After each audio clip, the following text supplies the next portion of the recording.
신자들이 놀라는 것은 심판이 아니라 그 기준입니다.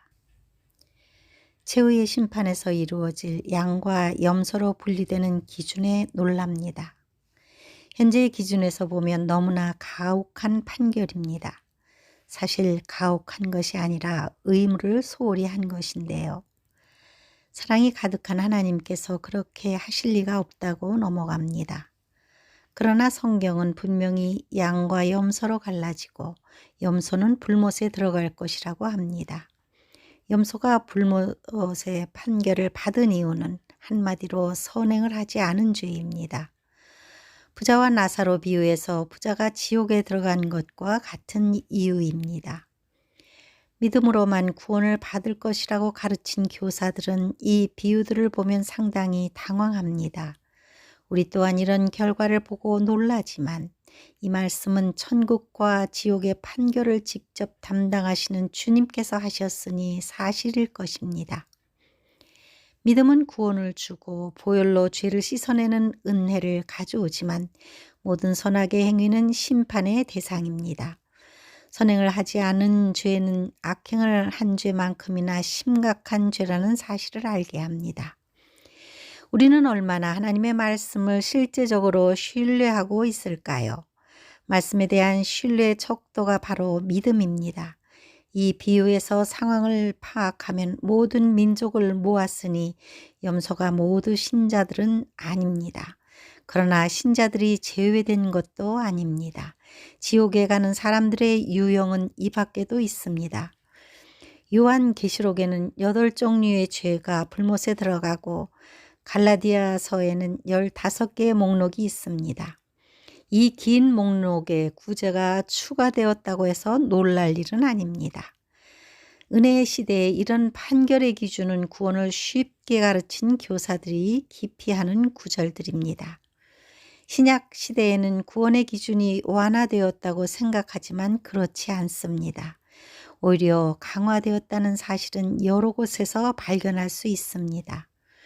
산상수훈과 7교회에 보낸 편지 내용에서도 확인이 됩니다. 구약시대는 악인과 의인을 대비적으로 단순하게 비교하였지만 신약 성경에 기록된 천국의 비밀은 강화된 기준들이 추가되었습니다. 하나님의 평가에는 항상 상 받을 자와 형벌을 받을 자가 분리되는 원칙이 있습니다.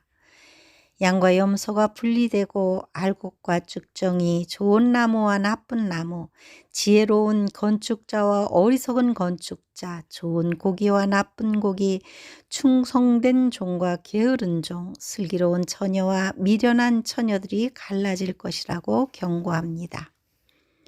구약에서는 십계명을 행위 차원에서 지켰지만 주님은 내면의 상태까지 확장시켜서 기준이 더욱 강화되었습니다. 율법의 시대보다 은혜의 시대에 신자의 책임과 의무가 강화된 이유는 무엇일까요?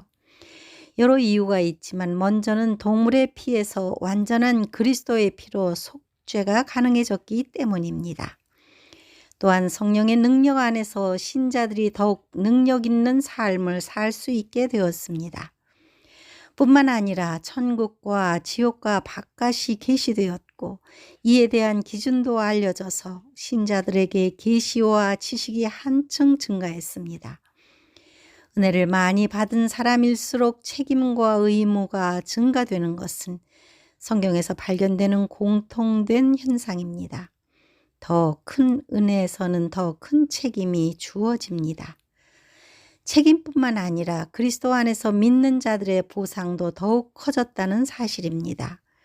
교회에게 많은 상급들을 약속하셨고 이기는 자들은 새 예루살렘 성과 새 하늘과 새 땅을 상속받을 것입니다. 이것이 예수 그리스도를 통하여 교회에게 주신 특권이자 천국의 비밀입니다. 신자들은 주님의 말씀에 순종하여 죽도록 충성해야만 했습니다. 그러나 현대교회는 주님의 말을 업신여겼다는 평가를 받고 있습니다. 성경의 말씀에 순종하기보다 목회의 성공을 중시합니다. 주님의 말씀에 순종하기보다 입으로만 고백하는 것에서 그치고 그렇게 살도록 가르쳤습니다. 30배, 60배, 100배의 결실을 기대했지만 쭉정이만 키웠습니다. 양과 염소의 비유가 대표적입니다. 주님께서는 종말의 징조를 알려주시면서 특별히 세 개의 비유를 강조하셨습니다. 세 개의 비유에서도 갈라짐의 원칙이 적용되고 있습니다. 재림의 세대에는 슬기로운 사람과 미련한 신자가 있고 하나님의 나라를 위해 일한 세대는 달란트 비유가 있으며 최후의 심판에서 양과 염소의 비유를 알려주셨습니다. 양과 염소의 특징은 다음과 같습니다. 양은 하나님의 나라에 불을 쌓고 염소는 땅에 자신의 불을 쌓습니다. 양은 자신의 양식을 나누어 주고 염소는 자신의 양식으로 자기의 배를 불립니다. 양은 하나님께 몰두하고 염소는 세상의 일에 몰두합니다. 양은 하나님 안에 머물고 염소는 하나님께 등을 돌립니다. 양은 순종하는 기질이 있고 염소는 불순종하는 성질이 있습니다. 양은 주님 안에서 기뻐하고 염소는 세상의 즐거움을 누리려고 합니다. 양은 죄악에 분노하고 염소는 사람들에게 분노합니다. 양은 신자들 중에서 택함을 받은 종들이고 염소는 택함을 받지 못한 신자들입니다. 지금은 그들이 섞여 있지만 주님의 날에 들림을 받은 슬기로운 신부들과 환란에 남는 사람들이 갈라질 것입니다. 그들이 죽음을 맞이할 때 결산하는 날이 올 것이고 천국에 들어가는 사람과 바깥으로 쫓겨나는 자들이 분리될 것입니다. 마지막으로 백보자 심판에서 오른쪽에 서는 자와 왼쪽에 설 자가 갈라질 것입니다. 염소 신자는 도대체 무엇을 잘못할 것일까요?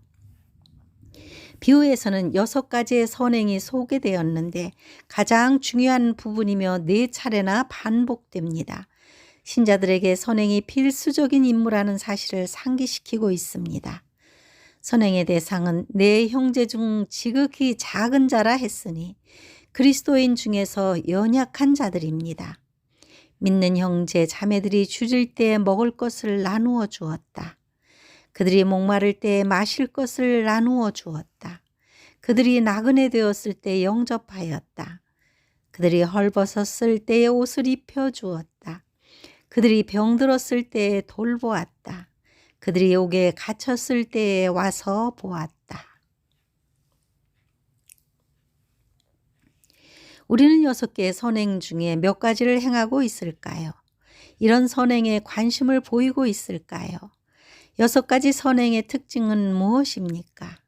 예수님께서 적용하시는 기준은 모든 위선을 배제합니다. 선행이란 단지 착한 일을 한다기보다 주님의 말씀을 행하는 것입니다. 공통적으로 사랑과 긍휼의 행위이며 이를 위해서는 돈을 사용해야 합니다. 이것이 왜 중요하냐 하면 사람이 생명처럼 가장 소중하게 여기는 것이 돈이기 때문입니다. 돈 때문에 살인하고 사기치고 각종 범죄의 온상이 되고 이혼하고 죽도록 그것을 사랑하고 우상이 되고 그것을 목적으로 살아가는 것이 현실입니다. 돈을 사랑하는 것이 1만 가지 악의 뿌리입니다. 만약 주님 때문에 돈을 포기할 수 있다면 그는 실제적으로 주님을 사랑한다는 증거입니다.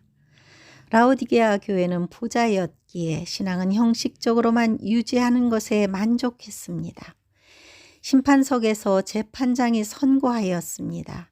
저주를 받은 자들아 나를 떠나 마귀와 그 사자들을 위하여 예비된 영원한 불에 들어가라. 얼마나 무섭고 떨리는 말입니까? 만약 심판석에서 이 판결을 듣는다면 너무 무서워 기절하고 말 것입니다. 지금 회개해야 합니다. 그러면 어떻게 해야 할까요? 돈이 남아서 남을 도울 여유는 많지 않습니다. 내가 누릴 라이프에서 일부를 포기하고 그 돈으로 후원을 해야 한다고 생각합니다. 여행 2번 갈 것 1번만 다니고 2번 외식할 것 1번만 가고 2번 옷을 살 것 안 사고 버텨서 아낀 돈을 저축하는 것이 아니라 후원해야 하는 거죠. 은퇴 후 30년 곱하기 월 필요 금액 이런 식으로 계산하면 도울 여력도 마음도 없어집니다. 말로만 사랑하거나 행함이 없는 믿음은 죽은 것이라 합니다. 이웃에게 선행하지 못하는 것은 돈을 사랑한다는 증거이고 그것은 우상 숭배에 처해질 것입니다. 이런 이유 때문에 우리는 성경을 세심하게 읽어야 하고 그렇지 못하기 때문에 나는 너를 전혀 알지 못한다라는 말을 듣는 것입니다. 말씀을 무시하는 것은 하나님께 불순종하고 반역하는 행위와 같습니다. 사람의 말을 따라가기보다 성경을 직접 읽고 주님의 뜻을 발견해야 하고 연약할 때는 성령의 도우심을 구해야 합니다. 아멘.